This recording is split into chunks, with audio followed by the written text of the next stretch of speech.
Bienvenido al lugar donde opinan los expertos. Hoy contaremos un podcast en Contando un Podcast. Hola, muy buenas tardes tengan todos ustedes. Bienvenidos a su programa nuevamente Contando un Podcast. En esta ocasión abordaremos el tema de las cartas de invitación y vigilancias profundas por parte de las autoridades hacendarias, en el cual nos hablará de este gran e importante tema el maestro Luis Sánchez, que haciendo una breve reseña sobre su trayectoria, es licenciado en Contaduría, así como el licenciado en Derecho, y cuenta también con una maestría en Derecho Fiscal, y sobre todo también que ya lleva 14 años en la profesión. Bienvenido, maestro. Maestro Pablo, muy buenas tardes por la invitación. Agradezco a Cafil México por hacer esto posible, y qué mejor, un tema bastante relevante en el que se vive día a día, toda vez que pues, los contribuyentes como causantes de contribuciones debemos estar totalmente actualizados de lo que ocurre en el país, ¿no? Y en este caso más bien el pago de los impuestos, en el que cada mes las empresas viven para el correcto cumplimiento de sus obligaciones fiscales. Muchas gracias, maestro. Excelente, mi estimado maestro. Fíjese que hoy en día vivimos ahora sí que un procedimiento de control y vigilancia por parte de las autoridades hacendarias. Si bien es cierto inclusive que el propio contribuyente o empresa tiene ese desconocimiento y sobre todo ese temor, ¿no? Porque ahora sí que el hecho que llegue un mensaje al celular o al correo electrónico, porque así lo especifican a través de buzón tributario, pues ya se alarman, ¿no? Sin embargo, también ejercen otro tipo de control y vigilancia. Y fíjese, ¿no? Cómo es tan, ahora sí que preocupante, pero a la vez hay que verificar si realmente son ciertos los datos sobre las operaciones fiscales que señala el SAT, ¿no? En el cual dice, ¿sabes qué? Emitiste tanto de CFDI, por lo tanto, pues eso, digamos, 5,000 pesos, pues debe estar en la declaración correspondiente, ¿no? Sin embargo, pues en algunas ocasiones llega a fallar el sistema o la plataforma que ellos tienen, por lo tanto también pues no hay congruencia. Pero mi estimado maestro, ¿nos puedes decir en qué consiste la vigilancia profunda por parte de las autoridades?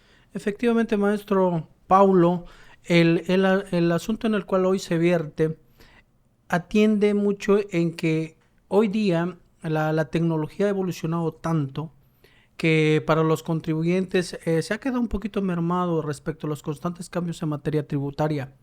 Y el eje principal en el cual hoy se vive, en el cual vamos a estar abordando, es precisamente el tema de vigilancia profunda, en el que normalmente la autoridad, como eje rector principal ante la reforma fiscal del 2021 al 2022, busca prevalecer en este caso la facultad de gestión y cumplimiento de obligaciones fiscales como un principal elemento, evitando en este caso la acción por parte de la autoridad fiscal, en este caso la facultad de comprobación, que en términos del 42 pues obviamente es una orden de visita, un requerimiento y demás, en el que todos estos avisos que se viene dando en el buzón tributario, una vez que se tiene la obligación para darnos de alta y actualizar el RFC como tal, y además el correcto cumplimiento de las obligaciones de los contribuyentes, tiende a que esa es la principal herramienta en el cual el contribuyente va a conocer si existe algún aviso o algún acto administrativo respecto a esta vigilancia profunda.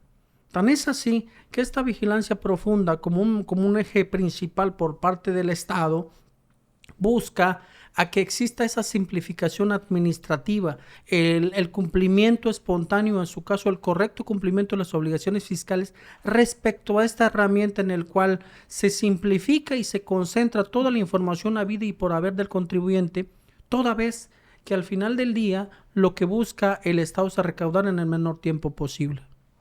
Efectivamente, ¿no? Y además también es importante que ya estamos en una era de tecnología y sobre todo también modificaciones fiscales, en el cual, pues, si bien es cierto, esas facultades que tienen las autoridades a partir del artículo 42, en el cual, pues, especifica que pueden verificar o rectificar errores aritméticos, ¿no? Tanto en las declaraciones para ver si efectivamente están cumpliendo con las disposiciones fiscales. Y ahora sí que esto es desde que se emite el comprobante fiscal, la factura electrónica, hasta el momento que se declara y sobre todo paga, ¿no?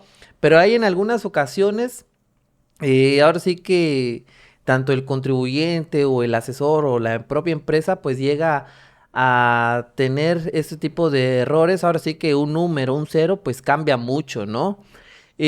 Pero, sin embargo, también la propia Ley Federal de Derechos del Contribuyente establece que debe de informar las autoridades al ejercer estas facultades de verificación y control, ¿no? Porque una cosa es de que, ¿sabes qué? Hay una diferencia, ok, ¿no? Es como una invitación de que ya te detectamos que tienes algunas irregularidades, ¿no? Pero también como contribuyentes tenemos ese derecho de la autocorrección fiscal, ¿sí?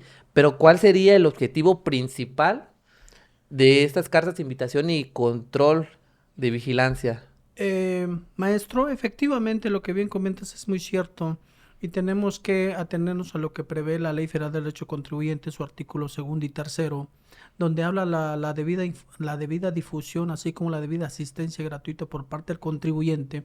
No olvidemos también que entre sus facultades por parte de la autoridad fiscal tenemos el 33 del Código Fiscal, en el que precisamente también revierte el mismo tema de la difusión y asistencia por parte del contribuyente.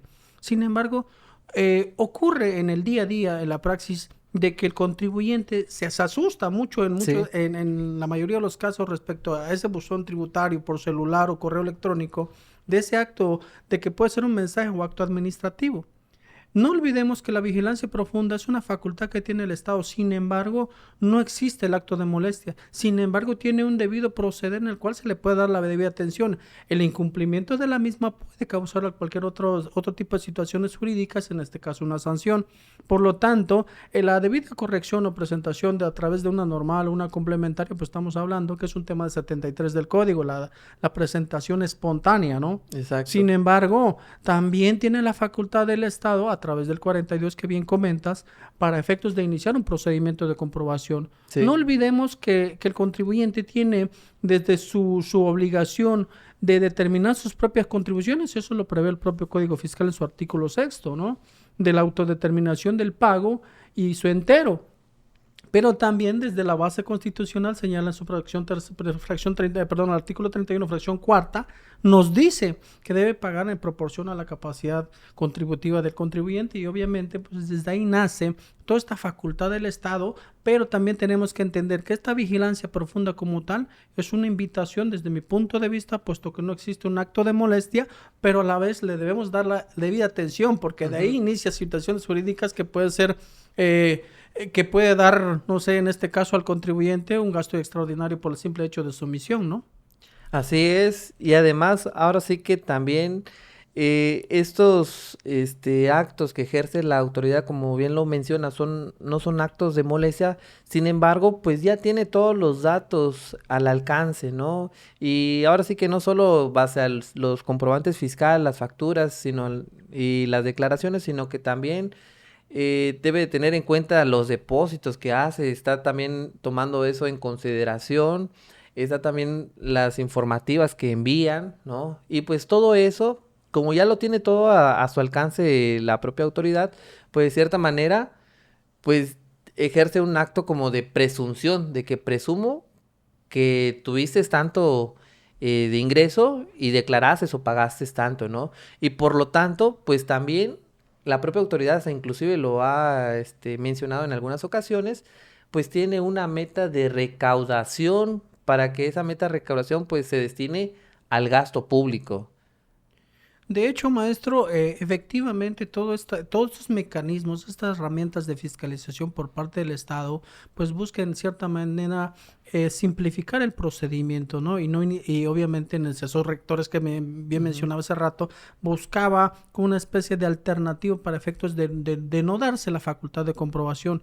Sin embargo, también tenemos que entender que el contribuyente en muchos de los casos a veces desconoce de los alcances de la emisión del comprobante fiscal, la comprobación del gasto cierto de que de manera mensual, pero también entre las propias herramientas de cumplimiento hemos tenido un problema bastante descomunal, el tema del reciclo Sí. que se viene dando ahorita en el 2022, donde cambia totalmente el busca el contribuyente de cumplir en tiempo y forma. Sin embargo, a veces la plataforma no da para poder presentar en tiempo y forma. Sin embargo, pues es un viacrucis para nosotros, para los contribuyentes y nosotros también, ¿no?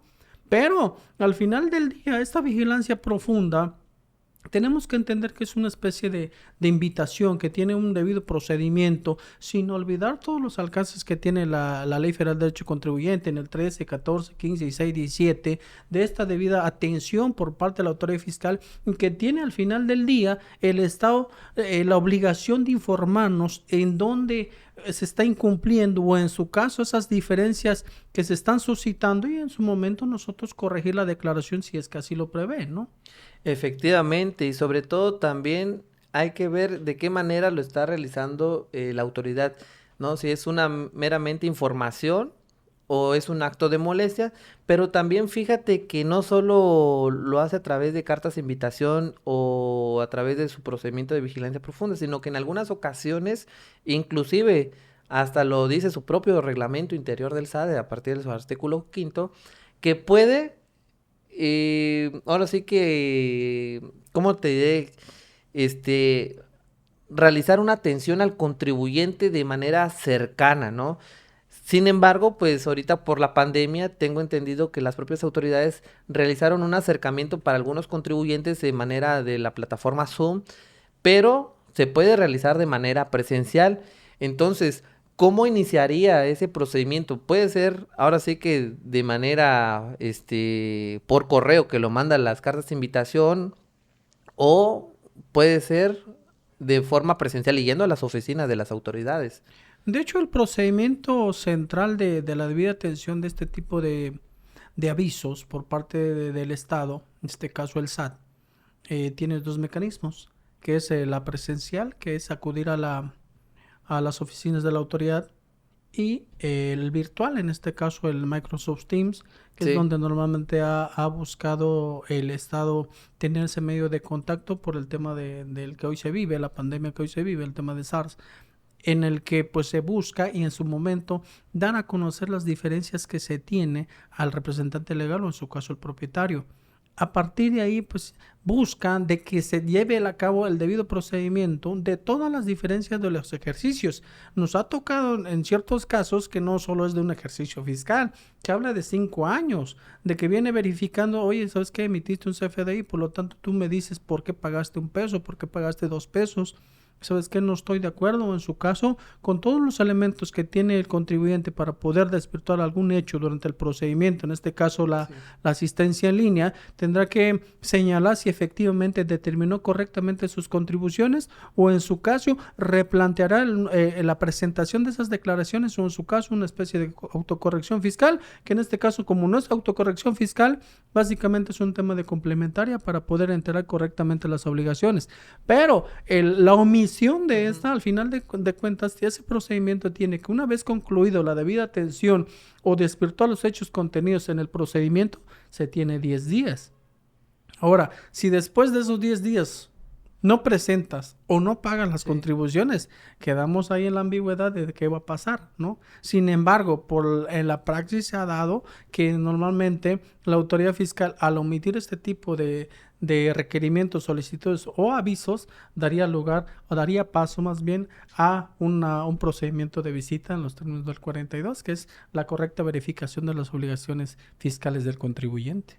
Exactamente. Fíjate que ese es un punto muy importante, ¿no? El no atenderlo, pues le daría una pauta a las autoridades para ejercer sus facultades de comprobación. ¿Qué quiere decir? Pues ahora sí que realizar una visita domiciliaria o una revisión de gabinete, que sería las auditorías, o inclusive las revisiones electrónicas, ¿no?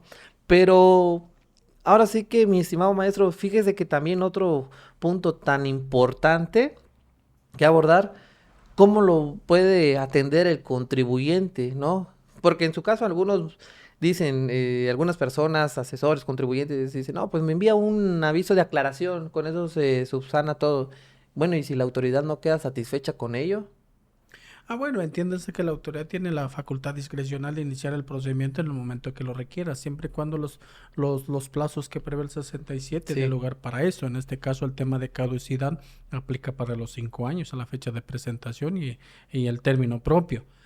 ¿Qué sucede? Que normalmente entendamos algo, maestro Paulo, en que a veces esta difusión viene bien, porque al final esto para el contribuyente es importantísimo, porque este tipo de avisos a veces nosotros omitimos, o en su caso el contador desconoce del tema, porque entiéndase que el abuso tributario debería venir al contribuyente y no nos enteramos nunca, ¿no? Te vienes a enterar cuando hay un procedimiento de visita, que tan es así, pues es la antesala de una orden de visita si lo queremos ver de esa manera. Sí. De lo contrario, las consecuencias jurídicas que se puede dar, entiéndase que estamos hablando de un tema bastante complejo, en cierta manera, porque hablamos de un entero, de un pago, pero también no olvidemos que la Ley Federal de Derecho Contribuyente, tanto el 12, 13, 14, prevé este acercamiento atendiendo a esta simplificación administrativa y de gestión de pago. El tema es que a veces agotamos ese procedimiento. Tenemos el 73 que bien mencionaba, que hablamos de la espontaneidad del pago, pero también incurrimos en la omisión de este tipo de avisos. Nos venimos a enterar cuando ya tenemos ahí el acto de molestia, que como bien se señala, hasta ahora es la antesala de un procedimiento, que no existe acto de molestia efectivamente, porque tiene que estar fundado y motivado, ¿no? En los términos constitucionales del 16. Sin embargo, el tema es que al ser un asunto bastante complejo, que es el pago, deberíamos ver nosotros prácticamente el estado en que se encuentra esa contabilidad, así con la integración comprobatoria de los ingresos como el gasto, para poder enterar correctamente si en su caso presentó una declaración en cero, bueno, entonces tendría yo la obligación de corregirlo para efectos de una debida presentación de esas obligaciones fiscales. Efectivamente, y sobre todo también algo que mencionas ahorita que no es un acto de molestia. Yo fíjate que he escuchado, ¿no? Con algunos colegas que dicen, no, pues se puede impugnar, vete a medio defensa. Sin embargo, mucho ojo, ¿no? Al ser no un acto de molestia, no se puede ir a un litigio fiscal. ¿Es correcto? Es correcto, no es impugnable porque se trata únicamente de un aviso de que debe llevar su debido procedimiento, que es en este caso la debida atención de ese aviso para poder desvirtuar los hechos y en un periodo de 10 días, como bien comentaba. Se ha dado caso, si a lo mejor es una mala interpretación de los preceptos legales de que se puede impugnar, porque al final de cuentas no hay crédito fiscal. El cuarto, no hay crédito fiscal, que es una cantidad líquida que está dispuesto a percibir el Estado. No lo tenemos. Sí. Bueno, cuando ya hay crédito fiscal, o en este caso, bueno, pues tendríamos que impugnarlo o tener los recursos legales a la mano para poder impugnar. En este caso es una invitación en el cual se te da a conocer si en esos ejercicios le debes a la autoridad fiscal. Y entonces yo tendría que replantear en mi calidad de contribuyente si efectivamente enteré los impuestos. En su caso, de lo contrario, bueno, entonces ya daría pie a que el Estado inicie un procedimiento que al final de cuentas, maestro, queda a discreción del Estado si es necesario iniciar esa facultad o no.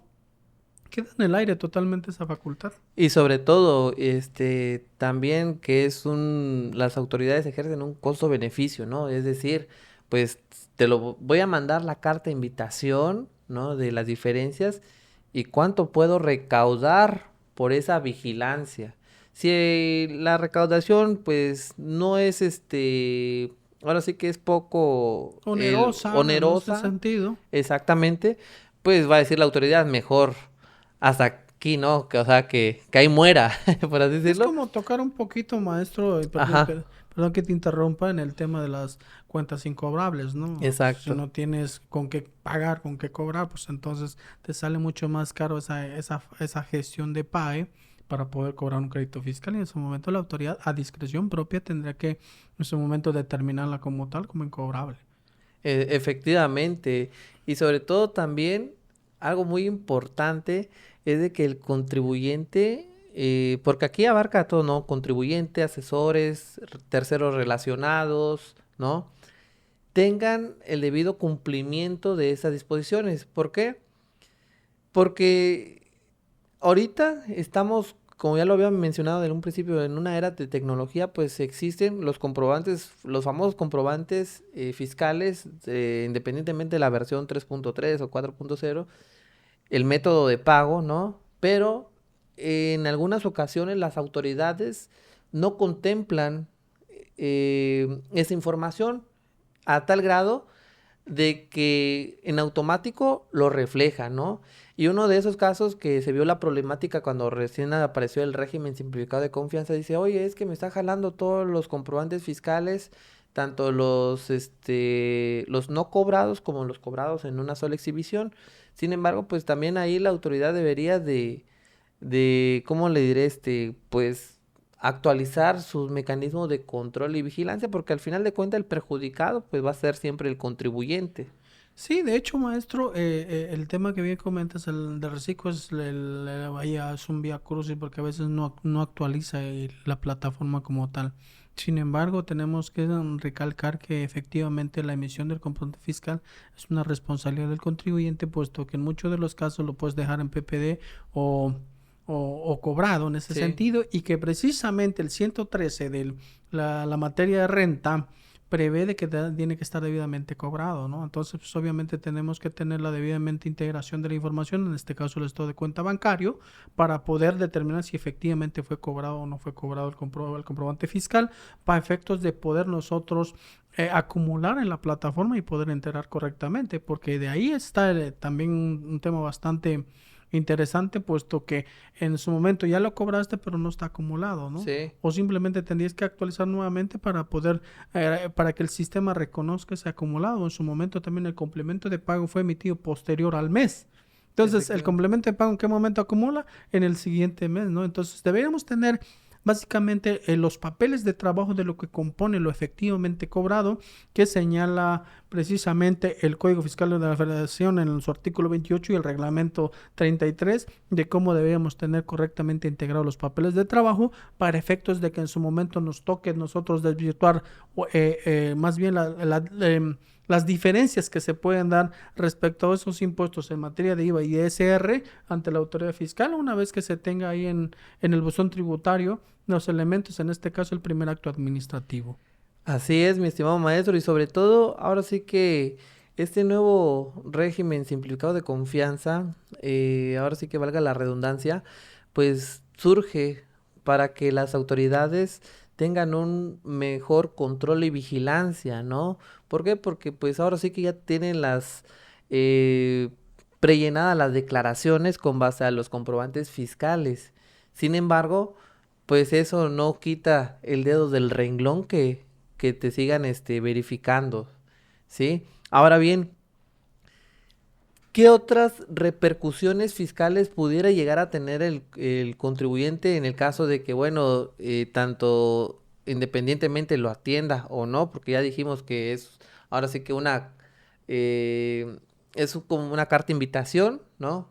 Muchos lo catalogan así como que, bueno, pues es como si fueras un ejemplo a una fiesta, ¿no? Tu carta de invitación y tú sabes si vas o no vas. Igual aplica para, en este caso, los contribuyentes. Tú sabes si realmente quieres optar por la autocorrección fiscal y verificar, y ahora sí que no tengas un acto de molestia a futuro, o bien hacerle caso omiso, pero pues atenderte a las consecuencias. De hecho, pues algo que se comenta mucho en la vida diaria es que pues, a veces lo que no más bien lo imposible que puede resultar respecto al pago de contribuciones y que la persona física en muchos de los casos se da, es que difícilmente te puedes liberar de una exención de pago.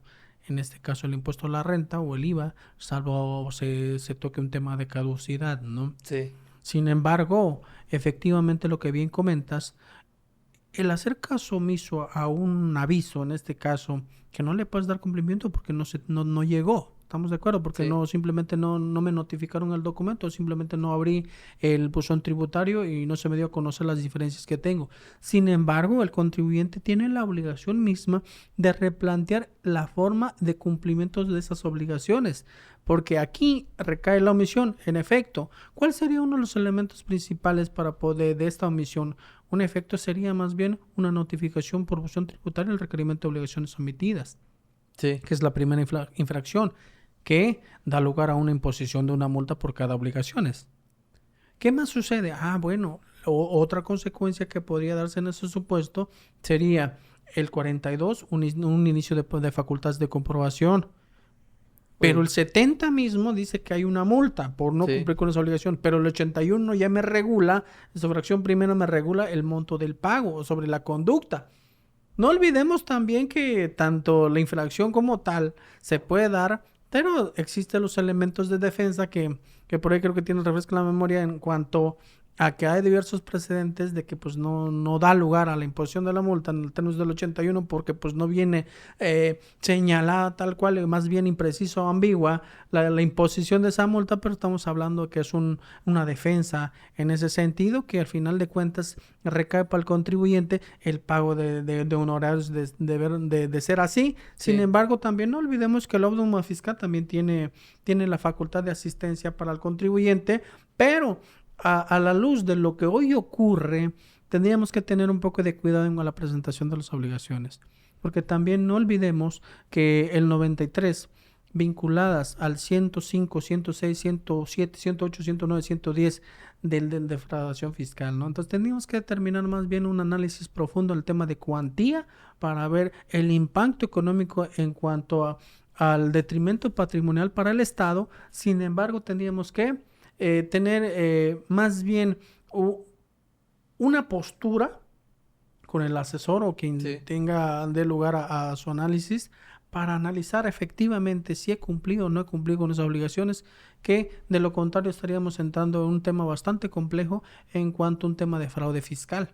Ahí estaríamos bastante complicado porque estamos hablando de un 108 en cuanto se califica el fraude fiscal, en cuanto a la omisión del entero, del trasladado como el impuesto retenido, ¿no? Entonces, creo que ahí estaría bastante complicado. Tendríamos que analizar la situación de cada empresa para efectos de dar debidamente atención y en su caso hacer uso de lo que el Código Fiscal prevé, el 73, la presentación espontánea, la presentación complementaria de esos impuestos si es que tengo un impuesto a cargo por parte del contribuyente hacia el Estado, o en su caso también hacer uso del 22, 23, que hablamos de compensación de Código Fiscal de la Federación, o en su caso la devolución respectiva de los impuestos si es que se tiene. No olvidemos también, maestro, que al final del día tenemos otros elementos, que es la compensación de oficio, que también se tiene en el código, que puedes hacer uso de ello siempre y cuando se te asista la razón de que esos saldos a favor están debidamente integrados para que por oficio, derivado de que inicie una facultad de comprobación por parte de la autoridad fiscal, se haga valer de ese derecho que se tiene por parte del contribuyente. Efectivamente, y fíjate cómo establece, ahora sí que lo que tú mencionas de un delito fiscal, ¿no? Dice el artículo 42, el famoso del Código Fiscal de la Federación, dice que a fin de corroborar que los contribuyentes, los terceros relacionados, los asesores fiscales, los responsables solidarios han cumplido con sus obligaciones fiscales conforme a las disposiciones, ¿no? Y aduaneras también menciona que han contribuido o inclusive también que no estén incurriendo en un delito fiscal, ¿no? ¿Por qué? Porque se ha dado casos de que, si bien es cierto, la autoridad dice que, y lo que sucede, ¿no? Ahorita en la vida real, de que están llegando muchas invitaciones, pero de declaraciones, de comprobantes fiscales, pero en algunas ocasiones llega de que el contribuyente o la empresa ha estado realizando operaciones simuladas con otras empresas en tal grado que pueden llegar a incurrir en ese caso en un tema de delito fiscal, y sobre todo puede llegar inclusive a tener una repercusión en ese caso de que les congelen sus cuentas bancarias, puede también restringir sus sellos digitales, entre otros. De hecho, maestro, qué bueno que lo comentas y precisamente este espacio es para eso, ¿no? De que no olvidemos que el 113 bis, teníamos el 113 y el 113 bis se reforma, puesto que bien señalan respecto a la emisión, transferencia y demás de un CFDI en donde se determine, en su caso simulado, pues daría lugar a un fraude fiscal. También entiéndase que el 93 prevé un procedimiento ahí bastante señalado en el cual hablamos de una querella. En su tercer párrafo también atiende de que no solamente tendría que ser es independiente de una querella con un procedimiento Sí. administrativo. Entonces, no estamos, tenemos que entender de que son diversos procedimientos, pero que si se encuentran los elementos típicos que dan lugar a la defraudación fiscal, entonces estaríamos hablando de una querella, pero va a depender mucho del tema de cuantía. No estamos hablando de 1,000 pesos, 2,000 pesos, sino estamos hablando de una cantidad bastante onerosa en donde para el Estado es necesario iniciar ese procedimiento, puesto que tiene los elementos en que el contribuyente actúa de mala fe emitiendo comprobante fiscal o haciendo uso de esos comprobantes fiscales para deducir y acreditar, ¿no? Entonces, hay que Sí. tener bastante cuidado y obviamente pues estar pendiente del listado del 69, donde se emite constantemente ese tipo de proveedores en el cual están enlistados y que en su momento les tuvo la oportunidad de llevar a cabo el debido procedimiento y no, pues obviamente omitieron ese derecho y por lo tanto teníamos que cuidar esa parte porque al final de cuentas recaemos un tema patrimonial al final del día, porque todos los bienes estarían en riesgo, ¿no? Y comentabas hace ratito y para ir concluyendo la participación mía en cuanto al tema corporativo, hablas un tema de 26 del código, la Exacto. responsabilidad solidaria, que no solo el administrador tiene la obligación de enterarlo, pero también tiene la obligación de los socios por la participación accionaria. ¿Qué más tenemos ahí? La obligación del administrador, en su caso el comisario, de presentar anualmente una obligación, en este caso la asamblea ordinaria Sí. de manera anual, que efectivamente se acuerde por mayoría de votos que efectivamente todas las obligaciones se presentaron de manera correcta respecto a dicho ejercicio. Y en muchos de los casos en la práctica no se da, ¿no? Entonces, al no darse este supuesto, imagínate tú entonces ante quién estamos, partiendo que el Estado tiene una gran estructura y prácticamente estaríamos a la luz de que en cualquier momento la autoridad inicie un procedimiento, ¿no? Efectivamente.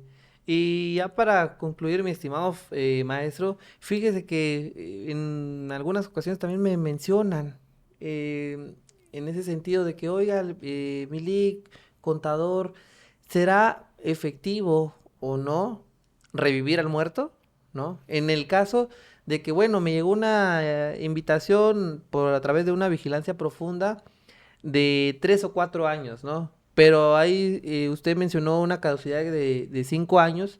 Sin embargo, en esa parte desconoce el contribuyente si ahora sí que es conveniente o no llevarlo a cabo. Porque pues estamos hablando, como menciona, un tema de cuantía, ¿no? Pero por otro lado, es presentar una declaración complementaria y al realizarlo, pues despierta otra vez el muerto, ¿no? O sea, que tiene otros 5 años más, ¿sí? Sí, en efecto, el punto es que analizar de fondo las obligaciones que tenemos, ¿no? Y para ello tendríamos que conocer nuestra empresa para poder tomar una decisión, partiendo de que tiene el contribuyente 5 años en que el Estado puede iniciar una facultad de comprobación. De lo contrario, pues ya no tendría ese derecho por Sí. parte del Estado de iniciar ese procedimiento. Sin embargo, tendríamos que analizar qué vas a revivir, ¿no? O sea, cuánto realmente le debes. ¿Estás en tiempo de presentarlo? ¿Existe alguna infracción por parte del SAT hacia el contribuyente? Si no se tiene, bueno, entonces ahí es momento de regularizar. Tenemos el 32D del código, la Sí. opinión de cumplimiento. Bueno, no tengo crédito, estoy en un buen momento de presentar mis declaraciones. Recae en el plazo de 5 años, pues la presento. Salvo que se tengan los créditos ahí, pues a lo mejor digo, no la presento en 2018 para efectos de que caduque la facultad del Estado. Ah, bueno, entonces teníamos que analizarlo, pero es un tema que más bien es una decisión del contribuyente si entera o no entera esas obligaciones o esas más bien esos impuestos que tiene a su cargo, ¿no? Porque al final no puedes revivir algo que no está fundado y motivado, Sí. ¿no? Tenía que ver el acto de molestia, tenía que ver una auditoría de gabinete, de auditoría electrónica, para efectos de analizar en qué postura estoy. Atiéndase que la Ley Federal de Derecho Contribuyente habla también de una autocorrección fiscal en el Efectivamente. procedimiento, la condonación de la multa del pago de 20% más la condonación que prevé también la regla miscelánea fiscal. Tenemos que analizar la situación completa de ese contribuyente para su debida atención. Efectivamente. Bien, estamos por concluir, mis estimados participantes. Recuerden que en este tema de cartas de invitación y vigilancia profunda, pues es ahora sí que un tema bastante amplio que analizar y sobre todo también que hay que cumplir, ¿no? Si las autoridades ya lo detectaron, que hay alguna omisión, alguna diferencia, algún error, pues es momento de corregirlo, ¿no? Pero recuerden que no hay que tomarlo a la ligera, sino que es una toma de decisiones que va a llevar su debido tiempo. Muy bien, estimados participantes, recuerden seguirnos en nuestras redes sociales como CAFIL México y estamos en YouTube, Instagram y Spotify. Muchísimas gracias y hasta pronto. Expertos en temas legales, fiscales y de negocios. En Contando un Podcast.